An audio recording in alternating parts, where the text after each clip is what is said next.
Hey everyone, thanks for watching. I have a very exciting interview for you today. I have a young man that I follow on Instagram. He is running an Instagram called Actually Agents and putting out a lot of great content and has a massive following. I will admit to being a little bit jealous, but that also means I got to meet him, talk to him a little bit, and he agreed to be interviewed. So let's welcome Luca Alboretti to the show. How you doing, Luca? Good, Mike. How you doing? I'm doing very well. Why don't you just introduce yourself, who you are, what you do in this real estate landscape, and we will go from there, Luca. All right. Well, I'm a real estate agent. I'm also the owners of one of a franchise, Berkshire Hathaway, Gross and Jansen Realtors. We got 4 offices in upstate New Jersey, primarily Sussex County, and we just opened another office in New York, probably about 2.5 years ago, coming up on 3 years, in Orange County. So small, kind of rural, but we're in that nice little, still within commuting distance to Manhattan. So we have a nice mix of firefighters, city officials. It's a really great area. That's awesome. Yeah, I got licensed when I was 19. I grew up in a family of brokers. My grandfather actually started the company about 25 years ago. And there's a saying in real estate, real estate agents, they don't retire. They write contracts with one foot in the grave. So he kind of wanted me to come on board, mostly because he wanted to get a handle on the social media type of stuff, but also he looked at me like, hey, there's my retirement plan, hand everything. So I like to tell people I've been licensed since before I could drink a beer. Well, And that's true, at least legally. at least legally, yeah. I've never underage drank in my life. Yeah, sure, of course, of course. So I've had like a really good time in it. I started out partnered up with my stepdad. He's been a broker for 20 years. We recently just split that side of the business, me doing the buying and selling. And I kind of set out to do my own thing. And I really just started hitting the social media hard. And got a bunch of stuff I do on that, as you know. Yeah. It's been really good to me, man. And I Yeah. think social media is just fantastic for real estate agents, fantastic for private investors who are looking to buy or flip properties. There's just unlimited business out there, and it's at the touch of your fingertips. Yeah, that's awesome. We are definitely going to peel that back because that's a lot of value, and frankly, I'm going to learn a ton from you there. But I want to go back to your origin story. So obviously being a licensed agent at 19, I'm guessing meant you didn't go to college? I went to college for 2 years down in the city. Okay. And then I didn't like the city. I grew up in the country. We got a lot of trees around us. I just did not like the city. So I transferred back to a local community college. And as things happened, I ended up losing a ton of credits, lost a ton of time. I just got licensed and I made my first commission check. And I was looking at 3 years of work for a 2-year degree. So I just dropped out. Yeah. I couldn't do it. I'm not a homework guy. Yeah. Well, let's be upfront, right? There's a lot of us out there, myself included, that's not a homework guy, and it's okay, right? I know I mean, when I was growing up, because I'm 20 years your senior, I mean, my mother would beat in my head, right? Go to school, get a good job, make a lot of money. I wish I'd have done this at 19. I would have been happier. I was not happy going to school. I was miserable at it, bad at it. So I'm glad you realized that early, right? So that's awesome. Do you remember that first commission check? Let's talk about that. Go ahead. The first commission check, it was a piece of land in Franklin, New Jersey. And I mean, it was a really small deal, but I was working as a bridal attendant at the time in the wedding industry. So I was doing school full time during the week and bridal attendant 40 hours a week on the weekends, back-to-back weddings. And I made that commission and it was like $2,000, $3,000, whatever. At the time, I didn't realize you got to put away 30%. Seemed like a lot of money at the time. And I was just like, wow, man, if I could do this 3 or 4 times a month, I mean, I'd be rolling. I didn't know anyone who was getting checks that kind of size. Yeah. So, it just happened. And I was still working in the restaurant wedding industry for like my first 2 years of real estate, because you really got to work to build it up and build the client base. And then one day I just got sick of being in the restaurant and I just walked out. I just left. I said, you know what? I'm going to be real estate full time. And I handed my checkbook. I still had tables sitting down. I just handed my checkbook. I said, I'm done. I'm out. I'm going to do real estate. If you need to list or buy property, contact me. And left. Just out the door. Yeah, none of my ex-bosses have contacted me, but holding out hope. Yeah. Well, they're probably still grinding away and working for those tips. So the next question I have for you is, how was it growing up in a family of real estate agents, right? Your grandfather, sounds like your stepdad and your mom at least. Did that help you? Did that hurt you? Did you see it when you were growing up, like in high school? Did you understand what they were doing? Did you see it as busy work, like they're gone on the weekends all the time? I mean, what was it like from, that perspective?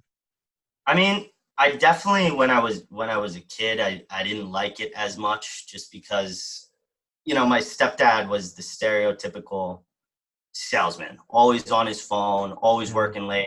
And, I didn't like it at the time, but as I get older, I kind of realized the sacrifices that he was making. Right. And then my grandfather, that they were making. I had a really good childhood compared to a lot of people I know.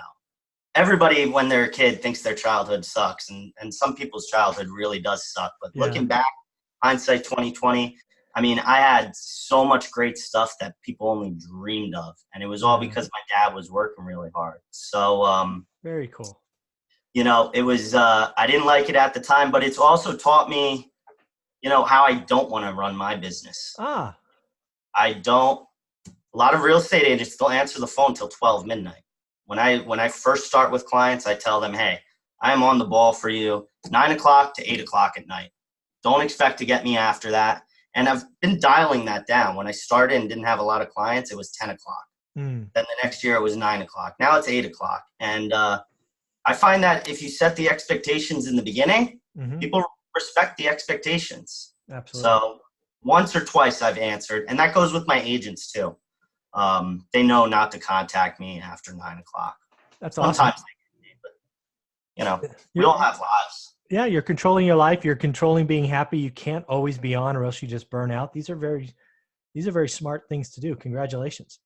Thanks, man. Yeah. So I am curious. One of the things I always like to talk to agents about, especially people who own brokerages, are, you have owner occupant buyers, which really kind of act and feel like one thing, but I want to talk about your investors, right?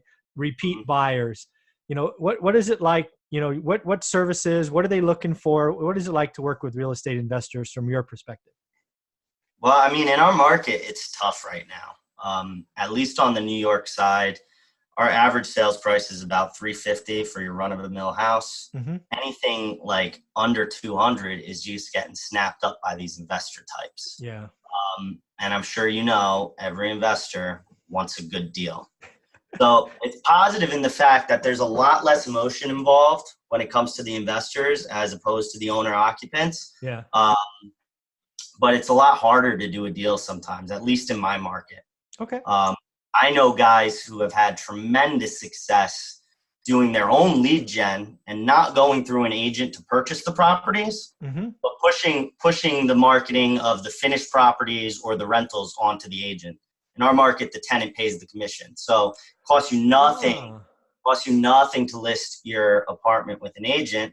And sometimes they don't want to do the marketing or the for sale by owner on the other end. So, that's what I'm saying. The really successful investor guys in my market are going after the properties themselves. They're getting to it before the agents get to it. Because in a lot of cases, that adds a couple percentage points onto your margins. Oh, for sure. Like 10% probably, right? We're talking double digits.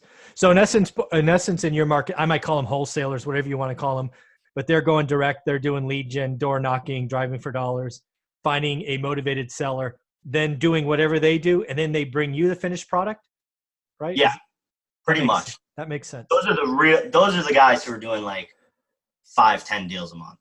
Yeah, I don't know of any investors doing like that, the big volume. I have a lot of guys who might do like 1 or 2 a year, and they'll go through me to find the deals because they see it on realtor.com or whatever. But a lot of them, they have their set purchase price, whether it's because that's all they have in the bank. And they miss out on a lot of deals because of it. Yeah. Because you got that commission structured in there. Yeah. Totally get it. I've definitely done it for people. I've definitely found people the houses, they do the flip and then I market it for them and they get a good deal on commission or whatnot. Right. I have the purchase and the sale. But the guys who are making a living on it and not doing it as a side hustle because they saw, flip this house on HGTV. Yeah. They're going after and they're building their own lead gen systems. Yeah, that makes total sense. Find the sellers. Yeah, the people who are building an assembly line or a machine or whatever you call it, what they're doing is they're focused on finding motivated sellers and then creating a product, and then they're letting you, the professional, sell it so they can focus on those other two elements. That makes perfect sense. Then the guy who's buying one or two a year, that's who I was for 15 years. Basically what it sounds like they have is they have a box, either a cash, like all their down payment, or they have a criteria, right? They want to get 80% of ARV or some kind of cash flow or whatever. So is that the other side, right? They have some box they try to fit in and you try to find them what fits? Pretty much. They already know what they want and they put me to task to find it. And after you work with them for a while, you kind of like come across these properties and it'd be great for so-and-so. I know this guy wouldn't buy up here, but that guy will. Right. Thankfully though, that on the investment side, but thankfully a lot of our foreclosures and REO properties on both sides of the border are drying up. When I first started, there was a lot of money to be had. Oh yeah. Buying these properties even through real estate agents, but the market's just come back in such a great way in both of our markets that we work, that the deals are hard to come by, and the investors who were making money 2-3 years ago, they still got that taste for it. Yeah. And they still want it. So, it's driving the REO prices up over ask, for us. That makes perfect sense. And talk about great timing, right? Coming into this business 6 years ago, right out of the trough of the real estate recession or depression, whatever you want to call it. Good timing. Oh my gosh. Yeah. Because now I have a bunch of people, they're always messaging me because they see what I post on social media. Exactly. And they're all friends I went to high school with. They don't know what they're doing with their degrees, and they see me on social media. And if you type into Google, what's the best career where I can get the most for what I put in, it's real estate. Yeah. Real estate agent. So they come to me and they ask me, and I got ahead of the ball 4 or 5 years ago. Strong. I'm already established. Very, very cool. Well, I'm curious. We mentioned the word markets a couple of times, and I don't know New Jersey or New York at all. But does it feel a little toppy, like we're getting a little soft? I think I saw an article that said Manhattan saw a 15% drop last month in average price, but I don't know if that's just Manhattan or all of New York and New Jersey. What are you seeing today? Well, I do a weekly email. Okay. As part of my business, that's just how I stay top of mind with my network. Yeah. So in that weekly email, I do a market report. What are prices today, average sales price, how many homes are selling versus the same time period last year. Awesome. At least in our markets, this is about 50 miles outside of New York City. Okay. The average sales prices are going up. Okay. The sales are going up. Okay. On the New Jersey side. In New York, the amount of houses are selling down, so we have an inventory problem on the New York side. On the Sussex County side, it's just more people are selling. They went through that trough period, so more houses are getting listed and more people are buying. So it's good on both sides of the border. Manhattan, yeah, go ahead. New York City never slowed down. We got to expect that a 10-15% drop. This month. Next year, it'll be a 25% rise. I don't know, man. I wish I was selling in New York City. They're getting crazy values. Yeah, it's a crazy market out there. Yeah. All right. So, are there any differences between New York and New Jersey as far as foreclosure? I think New York's a judicial state. Is New Jersey also a judicial state, or is it just REO? Just go right to the bank? Pretty much goes right to the bank. Okay. Yeah. Okay. That's okay. Yeah. Yeah. So that's, I don't see REOs or any of that kind of spiking in the near term. I think lending is very, very different today than it was in 2005, 6, 7. So any slowdown we have is not going to be REO driven. So that makes total sense. So let's switch gears to your social media thing. So when did you jump in full time? What did you see that everybody else missed? because, your following and your production is, top notch. So what'd you see in the beginning that's like, I got to do something? Well, I started Actually Agents in January of last year. Oh, wow. Kind of right where I was splitting with my stepdad and kind of going from this team real estate thing where I kind of had him latch on to a rising star, so to speak. Yeah. And now it was like, I got to do my own thing. Real problem real estate agents have is real estate is really dry. It's not, what are you going to post? New listings, old one. It's dry. Yeah. It's really dry. I mean, for guys like you and me, it's really exciting. Right. And there's a million and one things that get us out of bed in the morning. Oh, yeah. And we love the drive, but for the layman, and real estate agents are targeting the layman, people who aren't real estate agents, it's a really dry industry. A lot of people don't care about the percentages of mortgages and blah, blah, blah, blah, blah, blah, blah, blah. Yeah. So I started Actually Agents as a kind of just a humor outlet for myself. I had struggles in real estate, and then I just found, man, people were reposting my content really to share on their Facebook and their Instagram because it was funny, engaging content that said, hey, I'm a real estate agent, I can help you, but it wasn't like a hard sell. Yeah, no. It wasn't a hard sell. It's just keeping them top of mind. And that's social media. It's just keeping you top of mind. So when someone's thinking about doing something, you're the first name that pops up. That's awesome branding. Yeah. So again, you started it as a humor outlet, just a way to put your little special sauce on it. And that's awesome. And you're doing a great job. I started it out because I wanted to, I've always been like a kind of trying new things and getting the latest wave of entrepreneur. First it was Amazon FBA, then it was drop shipping, all while I'm doing real estate, by the way. Because I've always been fascinated with multiple income streams. Yeah. And I had been running Instagram pages to sell like yoga mats and that kind of stuff. I literally started a page. It was called Small Zen, and I sold yoga mats and crystal beads and all this stuff, but I wasn't passionate about it. Right. So then I thought, how could I sell real estate related stuff, open house signs, that kind of stuff. So that was the major drive when I first started it. Yeah. But then I realized the real value is just in providing free content to agents and helping to grow my own following. Very cool. And we just started a Facebook group. Yeah. It's called the Social Media Helpline. And any real estate agents or entrepreneurs who want to get in there, we have a couple of heavy hitters in there. We're just helping each other out. We're helping all the brands grow. I'd love if you joined, if you're on Facebook. I will. Tips for growing your Instagram account.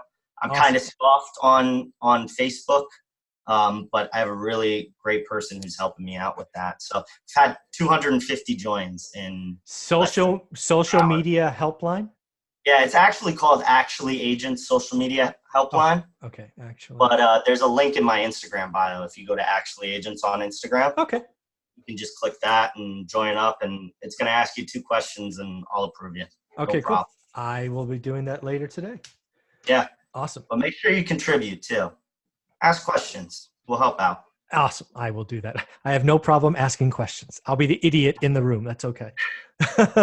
So I'm curious, what kind of return? Because people always, social media, posting consistent content, it's not easy. You've got to do it in a repetition and all that.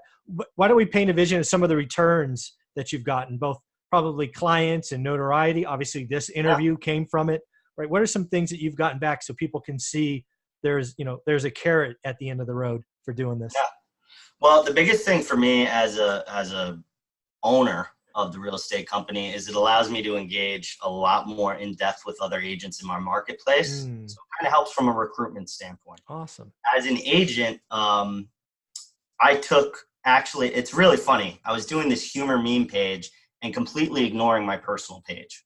That's where the money is. There's no money in memes, but the money was in my personal page. So about a month ago, we hit maybe 15,000 followers. And I said, okay, now it's time to do what I've been doing on this page and do it on my personal. Okay. So I've grown that like 300 followers in a month. I've gotten 2 listings off of it. I'm working with 2 buyers from Instagram and Facebook, just posting funny, humorous content, man. People really don't care about my just listeds. Right. you know, the picture of the house with it. I mean, maybe I'll catch one or two people who are looking to buy specifically that, but you know, people connect through humor. That's my really big thing. My grandfather always told me growing up, like me, trust me, do business with me. Each of those things doesn't work without the prior one.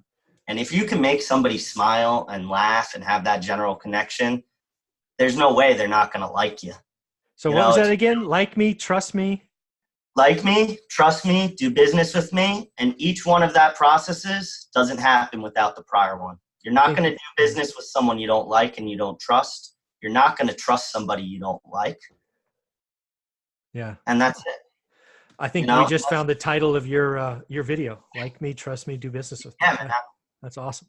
And that's it. again, And the humor best is the great way to kind of shows a little bit of your personality. People on the other side, you kind of get it or don't. It's it's so elegant in its simplicity. yeah. Don't get me wrong. I've had some backlash on it. There's been some controversy, you know, oh, this is unprofessional, this is that. And my philosophy with that is if you don't get it, I don't want to work with you anyway. Exactly. Why would I want to work with someone who doesn't want to work with me? Yeah, somebody who doesn't get me, probably not going to work out for either of us. Yeah, and you can't be scared of losing business because you know, business is really unlimited. Yeah. There's more business and more leads out there than any one person could ever handle. Yeah. So I'm not scared of turning people off because they think because I'm not posting pictures of me in a suit in a Maserati, you know, God, they're not going to do business with me because I'm not projecting this image of self-success. Man, I drive a 2012 Prius and the front bumper has been falling off for 2 years ever since I went through a snowstorm. And you know what? If me driving a car that the front bumper is a little jacked up is going to stop you from working with me, I'm not a car salesman. You know, We're not talking cars here. We're talking houses. Yeah. And I know more about houses than the person who doesn't want to work with me because of my car. So yeah, totally. People got to stop focusing and flexing on social media, renting cars and, you know, renting the Ferrari and doing whatever because it's meaningless. It's totally pointless. agree. Be genuine, man. Totally. Be genuine. Totally get it. So I'm curious. God, you're 25, crushing it already. Do you think this way? Like, do you have goals by the time you're 30 or 40? I mean, where are you taking this big bad boy? Or maybe you don't think that way. I don't know. I have some, actually this week has been a dynamite week for me with stuff I wanted to do. Okay. I get something in my head and like within 30 minutes, I'm executing it. I call it, you know, I just create jobs for myself really, which is a problem I have. I start these things and I don't know where they're going, but I just know that if you wait for something to be perfect, you're never going to do anything. So I just do it. So my goal, I want to be a realtor 30 under 30. Okay. I don't know why. It's a realtor magazine. They run it every year. Yeah. I also want to help people, you know, grow their social media followings and be successful because I've been the agent who's not making any money. I've been there and it sucks. And I don't think anyone should be in real estate working 2 jobs. I understand why people do it, but I don't like that people have to do it. So my goal by 30 is I have other couple company ideas kicking around that I don't want to share because it's too early in the process. No problem. And, you know, personal goals, man. I want to get married and have a family. That's my drive. I got to find the girl first, but, you know, I want to get married and have a family and have the white picket fence and go to basketball games and baseball games or whatever. You know, that's only been my goal the past, like, 2 years, man. But that's what I want. I want the American dream. I bet you'd be a great dad. Sounds like that's awesome. Very, very I cool. hope so, man. Well, very cool. Well, how can people get a hold of you? How can they follow you? If they're looking for some real estate, where do you focus again? I know we talked at the beginning, but let's close with that. And then how can people get a hold of you? Best way to get a hold of me, go follow Actually Agents. I have my personal link there if you're interested in real estate in Orange County, New York, or Sussex County, New Jersey. I have a website, lucaalborettirealestate.com. Make sure you spell my name right in the title. People have to use that. It's kind of a mouthful. You got it. And that's it, man. Let's connect on the gram. That's the best way to reach me. Very cool, Luca. Congratulations on all you're doing. I look forward to you making the 30 under 30 for agents. That would be pretty awesome. And thanks for everything you're doing on Actually Agents. It is quite fun to watch. I appreciate it, man. Hey, submit some content from the real estate investor side. I'm always trying to grow the audience. And I do shout outs, people. I don't charge for shout outs. If you have good content that I like and it's funny, I'll shout you out for free. I have no problem sharing my following with anyone. All right. Awesome, man. Thank you Thanks very so much much for having me, Mike. I really appreciate it. And I'll keep up with the show. You got it. Thanks.